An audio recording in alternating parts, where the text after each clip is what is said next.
हमारी प्रॉब्लम आज की है odd divisor. Basically Codeforces के 697 राउंड डिवीजन 3 की प्रॉब्लम है।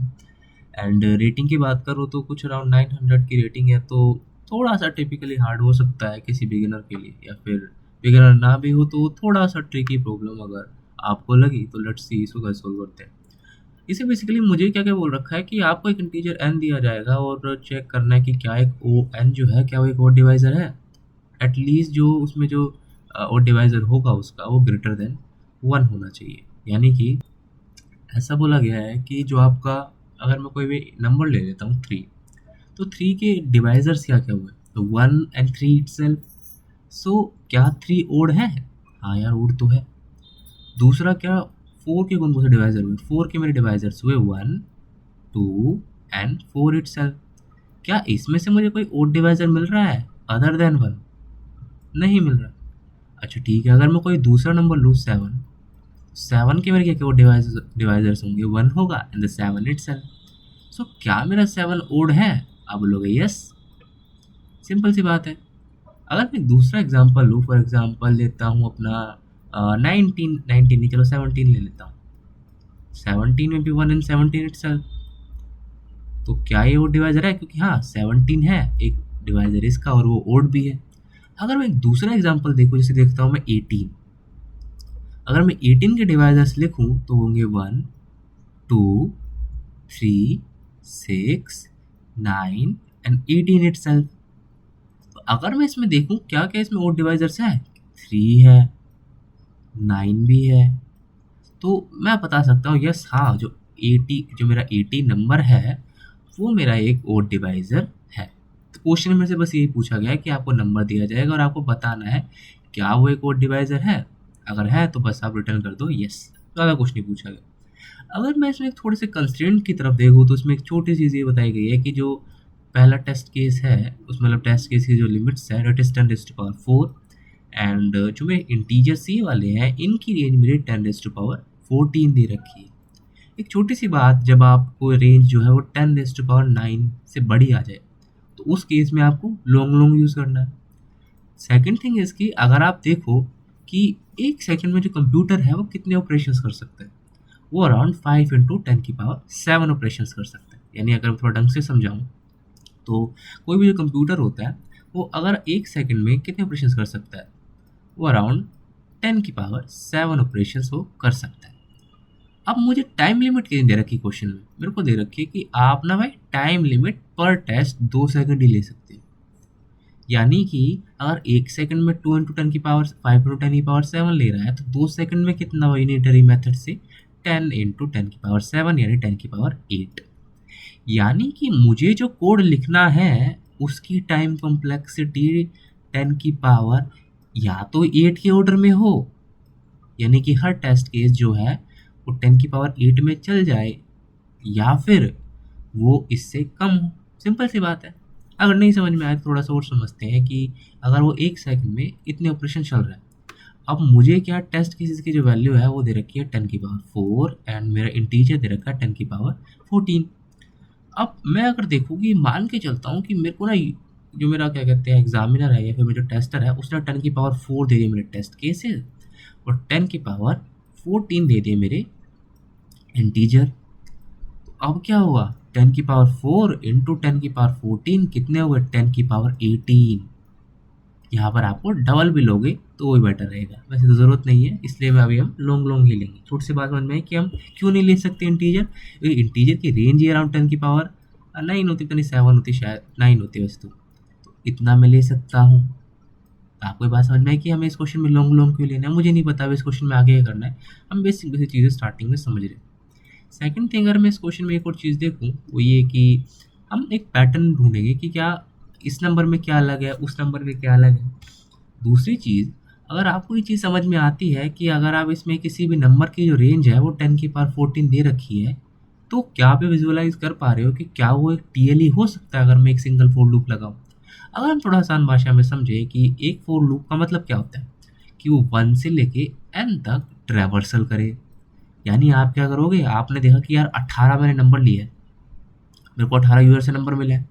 आप क्या करोगे, आप देखोगे क्या भाई मैं इसके सारे के सारे डिवाइजर्स निकालूंगा। आपने निकाले 1 2 3 6, कितने ऑपरेशंस लगे इसके डिवाइस, तो 9 और 18 भी होंगे, 9 एंड 18 कितने ऑपरेशंस लगे, कितनी बार ट्रैवर्स करना पड़ा आपको यार, 18 तक ट्रैवर्स करना पड़ा। कितने ऑपरेशंस लगे 18 तक, क्योंकि एक्चुअल में आपको 1 से लेके 18 तक तो जाना पड़ेगा।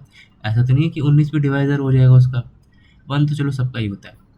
अब ऐसे केसेस में आपको अगर बहुत बड़ा नंबर मिल गया, फॉर एग्जांपल आपको मिल गया 10 की पावर 8 मिल गया, तो आप कितने ऑपरेशंस करने पड़ेंगे, 10 की पावर 8 ऑपरेशंस करने पड़ेंगे ऐसे सभी के सभी हमारे डिवाइजर्स को ढूंढने के लिए। हालांकि इसका एक ऑप्टिमाइज वर्जन होता है जिसमें हम रूट ऑफ एन में से कर सकते हैं, वो हम कभी और सीखेंगे। अगर मैं इसे थोड़ा सा समझूं तो मेरे को ना समझ में आ रहा है कि यार अगर मेरे को इतना बड़ा नंबर दे दिया तो मेरा कोड तो रन ही नहीं करेगा अगर मैं एक सिंगल फोर लूप भी लगा दूँ, है ना? कि अगर मैंने लगा दिया तो 10 इंटू एट की 10 की पावर 8 ऑपरेशन हो जाएंगे। लेकिन कंप्यूटर तो एक सेकंड में कितने ऑपरेशन कर सकता है, 10 की पावर 7 ऑपरेशन कर सकता है। यानी कि उसको 10 की पावर 8 ऑपरेशन करने में कितना टाइम लगेगा, 10 की पावर 8 बाय 10 की पावर 7 यानी कि 10 सेकंड लग जाएंगे। और कंप्यूटर कितना वेट कर रहा है, कंप्यूटर बोल रहा है भाई मैं तो भाई 2 ही सेकंड वेट करूंगा। तो हमें ये तो समझ में आया कि भाई मैं एक सिंगल फोर लूप भी नहीं लगा सकता इस क्वेश्चन में। तो मैं क्या कर सकता हूँ, मुझको ना काफ़ी सारी टाइम कम्प्लेक्सिटीज़ के बारे में पता है कि भाई log n होती है, एल log n होती है, ये सब मेरी टाइम कम्प्लेक्सिटीज़ होती है कि किसी कोड को हम कैसे देखते हैं। अगर आपको वो सब पता है तो आप सोचिए कि आप ना एक सिंगल फोर लूप भी नहीं लगा सकते। तो इस वजह से आपको क्या करना पड़ेगा, इस क्वेश्चन को किसी और मेथड में या किसी लीस्ट टाइम कॉम्प्लेक्सिटी में सोल्व करना पड़ेगा। ये एक को पहली चीज़ होनी चाहिए। अब सबसे पहले कंस्ट्रेंट्स की तरफ देख लीजिए, क्या यार मैं सिंगल फोर लूप लगा सकता हूँ? अगर लगा सकता हूँ तो आप सोचिए उस वे में कि अब मैं सारे के सारे एलिमेंट्स को वहाँ तक उसकी ट्रैवर्स करूँगा, देखूंगा क्या एक इंटीजर आ रहा है कि कोई ओड है। ये तो मेरी ब्रूट फोर्स अप्रोच हो गई। अगर यहाँ पर आपको मिलते 10 की पावर 5 और 10 की पावर 4 होता तो अब सिंपल क्या करते, आप देखते यार मेरा नंबर 18 है, 18 के ये लगा दिया मैंने डिवाइजर, अगर उसमें से पहला नंबर एक भी आ गया मेरा 3, मैं जस्ट लूप को कर दूंगा ब्रेक और मैं रिटर्न कर दूंगा ट्रू कि हाँ भाई यार ये मेरा ना एक और डिवाइजर है इसके अंदर। लेकिन जब नंबर्स इतने सारे बड़े हैं तो मैं सिंगल फोर लूप नहीं लगा सकता। इतनी आसान भाषा में हमें ये चीज़ समझ में आ गई। अब मैं क्या कर सकता हूँ, मैं एक पैटर्न विजुअलाइज करने की कोशिश करूँगा इन सभी नंबर्स में कि क्या क्या इसमें अलग दे रखा है। फॉर एग्जाम्पल अगर मुझे 16 दिया जाए, अगर मैं 16 को मैं डिवाइड करूँ 2 से तो क्या हुआ, 8 आ जाएगा। अच्छा, अगर अगेन डिवाइड करूँ तो 4 आ जाएगा, अगेन डिवाइड करूँ तो 2 आ जाएगा, अगेन डिवाइड करूँ तो 0 आ जाएगा। मैं बस बेसिकली 2 से डिवाइड करता हुआ जा रहा हूँ। अच्छा ठीक है, अगर मैं देख रहा हूँ कि यार मुझे बताया गया कि एक नंबर 18 जो है वो मेरा ओड डिवाइजर है, ठीक है भाई मैं 18 के साथ भी यही करूँगा। मैं इसको 2 से डिवाइड कर रहा हूँ, 9 आ गया। अच्छा फिर से कर रहा हूँ, 4 2 ज़ा 8 कितना आ गया, 4 आ गया। अरे 4 तो नहीं आएगा यार, अरे हाँ सॉरी 4 थोड़ी आएगा, 1 आएगा ना एक्चुअली। 2 4 ज़ा 8 और 1 तो 2 9 ज़ा 18 था एंड 2 4 ज़ा 8 यानी 1 आ गया। अच्छा तो मतलब 1 आ रहा है, इधर 0 आ रहा है। अच्छा एक और एग्जांपल ले लूँ, मैं अगर लूँ 12, 2 को अगर मैं डिवाइड करूँ सो क्या हो जाएगा 6, फिर से डिवाइड करो तो क्या आ जाएगा 3, फिर से डिवाइड करो तो क्या आ जाएगा 1। क्या आपको ये चीज़ समझ में आ रही है कि जितने भी मेरे ओड डिवाइजर्स हैं उनमें कोई ना कोई एक लास्ट में ओड मल्टीपल आएगा अगर अवेलेबल होगा। जो मैं 2 से डिवाइड करूँगा ना वो मेरे को 0 तो नहीं देगा, है ना? भले ही यहाँ पर वो 7 दे दे लेकिन मुझे वो 0 तो नहीं देगा। एक और बार समझिए, तो अगर मैं किसी भी नंबर को ले लेता हूँ, फॉर एग्जांपल मैं ले लेता हूँ 15 को, 15 के मैं डिवाइजर्स क्या होंगे, 1 होगा, 3 होगा, 5 होगा एंड 15 इटसेल्फ होगा। अगर मैं इन सब नंबर्स को देखूँ तो सिंपल सी बात ये है ना कि 1 से तो डिवाइड हो रहा है, 3 से भी हो रहा है, 5 से भी हो रहा है, 15 से भी हो रहा है। अगर वही चीज़ इसमें लगाऊँ, मैं डिवाइड कर दूंगा इसे 2 से, तो 2 7 ज़ा 14, 7 आ गया। अगेन डिवाइड करूँगा 3 आ गया, अगेन डिवाइड करूँगा 1 आ गया। तो क्या मुझे फिर से 1 मिल रहा है? ऐसा क्यों हो रहा है? क्योंकि अगर यहाँ पर एक भी नंबर इवन होता, फॉर एग्जांपल मैं ले लेता हूँ इसमें इधर 8 ले लेता हूँ, मल्टीप्लिकेशन, तो 8 से डिवाइड हो जाएगा और वो पूरा का पूरा नंबर जो है जो पूरा पूरा नंबर जो है, जैसे 8 हो गया ना अपना इधर, अगर इसमें 8 को डिवाइड करूँगा तो 4 हो जाएगा, फिर 2 हो जाएगा, फिर 0 हो जाएगा। यानी कि सिंपल सी बात ये है कि मेरे को ना एक पैटर्न दिख रहा है। अगर मैं इसे डिवाइड करता रहूँ किसी नंबर को और मैं देखूँ क्या मेरा फाइनल नंबर 0 है। अगर 0 है तो ये बात तो श्योर है कि भाई वो मेरा ना ओड डिवाइजर नहीं है। अगर वो 1 है तो ये तो कंफर्म है। अगर वो 1 हो या फिर अगर 0 देखना ना मुझे, अगर आपको बहुत सारे टेस्ट केसेस ऐसे दे रखे हैं जिसमें आपको one of the thing choose करनी है कि भाई उसके बाद अगर आपने चीज़ फाइंड कर ली तो भाई ये बात तो श्योर है कि वो जो आउटपुट आएगा वो मेरा गलत कर देगी। मतलब ये कि जैसे अब आपको बता रखा है क्वेश्चन में, आपको एक चीज़ बता रखी है कि अगर ये चीज़ हो गई ना तो ये पैटर्न जो है वो गलत हो जाएगा। तो आप वही तो फाइंड करोगे।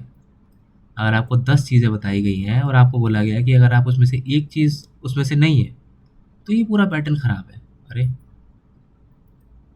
तो ये पूरा पैटर्न ख़राब है। तो आप वो एक ही चीज़ तो फाइंड करोगे। ज़रूरी थोड़ी ना कि आप बाकी 9 चीज़ों में भी ट्रैवर्स करो। अगर उसके दौरान अगर एक भी ऐसी चीज़ आ गई कि जो गलत है तो मतलब पूरा पैटर्न गलत है। तो मैं वही चीज़ करूँगा। मैं करूँगा, मैं सिंपल सा अपने इनपुट वगैरह लूँगा यूज़र से और मैं देखूँगा कि क्या वो नंबर मेरा डिविजिबल है। चलो अगर मैं कोड के बारे में बात करूँ, सो हम चेक करेंगे कि कोड हमने क्या किया। इसको छोड़ दीजिए, आप सिंपल से टेस्ट केसेस आपने इनपुट करा लिए एंड एक इंटीजर ले लिया लॉन्ग लो, इंटीजर नहीं सॉरी मतलब इनपुट ले लिया लॉन्ग लो। मैंने देखा कि जब तक मेरा n mod 2 जो है वो 0 आ रहा है। यार ये क्यों करा? क्योंकि आप उस मोमेंट पे रुकोगे ना। अगर मेरा मान के चल इधर 18 है, मैं 18 को तब तक डिवाइड करूँगा ना जब तक वो डिविजिबल हो। तो मान के चलिए इधर 3 पे रुक गया और मैंने देखा कि क्या वो जो नंबर है अगर वो n के इक्वल आ रहा है तो वो तो नहीं है नंबर, एल्स आप येस प्रिंट कर दीजिए। आगे तो समझ, मतलब ये समझ नहीं आया यार मुझे n इक्वल्स टू 1 क्यों है। चलिए समझते हैं। क्योंकि अगर आप 2 को अगर फिर से डिवाइड करोगे इससे तो क्या दे देगा 1, इस वजह से। अरे थोड़ा सा उल्टा हो गया, मतलब यहाँ नो वाला केस को येस नहीं बता दे, उसको नो बता दे। यानी कि सिंपल सा ये कि मतलब अगर मैं 18 को देखूँ तो 18 जो है वो लास्ट में क्या आ जाएगा 3 एंड अगर मैं सिंपल से लेता हूँ 16 ले लेता हूँ तो 4 आ गया, फिर 2 आ गया, फिर 1 आ गया। डिवाइड कर रहा हूँ ना एक्चुअली। अगर ये 1 आ गया तो सिंपल सी बात है कि इसमें मेरा एक भी ओड डिवाइज़र नहीं है। अगर 1 के अलावा जो कुछ भी आ गया मैं रिटर्न कि हाँ यार उसमें तो ओड डिवाइज़र है। ठीक है, अगर एक और बार समझे तो अगर मैं फिर से ले लेता हूँ अपना 27 ले लेता हूँ। 27 को डिवाइड कर रहा हूँ, क्या मेरा डिवाइड हो रहा है? मैंने यही तो बोला कि जब तक डिवाइड हो रहा है तब तक उसे हाफ करते रहो वैल्यू को। नहीं हो रहा। अब 27 ये मेरा n नहीं रहा। क्या मेरा 27 1 है? अब बोलोगे यार 1 तो नहीं है। ठीक है तो फिर आप यस रिटर्न कर दो। वैसे भी तो है। अगर मैं ले लेता हूँ 24, क्या 24 डिवाइड हो रहा है? हाँ 12। फिर से हो रहा है? हाँ 6। फिर हो रहा है? बोले हाँ 3। अब इसके बाद तो नहीं हो रहा भाई। क्या ये 1 आ गया लास्ट में? यार 1 तो नहीं आया। तो फिर ठीक है यार, इसमें ना मतलब ये मेरा ना ओड डिवाइजर है। अच्छा एक और टेस्ट को समझते हैं। अगर मैं ले लेता हूँ 8 को नहीं, 16 को नहीं, 16 तो हो गया ना, 18 भी है, 20 भी है, 10 20 भी है ना। हाँ 5 और 10 आ गया, कुछ भी ले लो तो मतलब इतने में समझ में आ जाना चाहिए ना। और हमने बस यही करा। अब इसमें क्या टाइम कॉम्प्लेक्सिटी के बारे में बात करें तो while loop n into n by 2 is basically log n। मतलब ऐसा क्यों? क्योंकि आप क्या कर रहे हो, आप 100 था आपके पास, अगर आपको चेक करना है कि क्या 100 ओड डिवाइजर है तो पहला ऑपरेशन में आपने क्या किया, n को n by 2 कर दिया 50। अगली बार कितने ऑपरेशंस करें? अगली बार एक ही ऑपरेशन था, इस नंबर को कर दिया 25। उसके बाद करना है तो डिविजिबल नहीं। आपने मात्र 3 ऑपरेशंस में बता दिया कि ये जो है वो डिवाइजर है या नहीं। लेकिन अगर आप सिंपल फोर लूप लगाते आप कितने मेथड्स लगते? 100। ऐसे केसेस में जब हम n/2 करते हैं तो उस समय हमारी log n के टाइम कॉम्प्लेक्सिटी आती है। अगर आपको पता हो तो, अगर नहीं पता तो आपको थोड़ा सा लेक्चर देखने की ज़रूरत है। तो सिंपल ज़्यादा क्वेश्चन था और बाकी देखते हैं।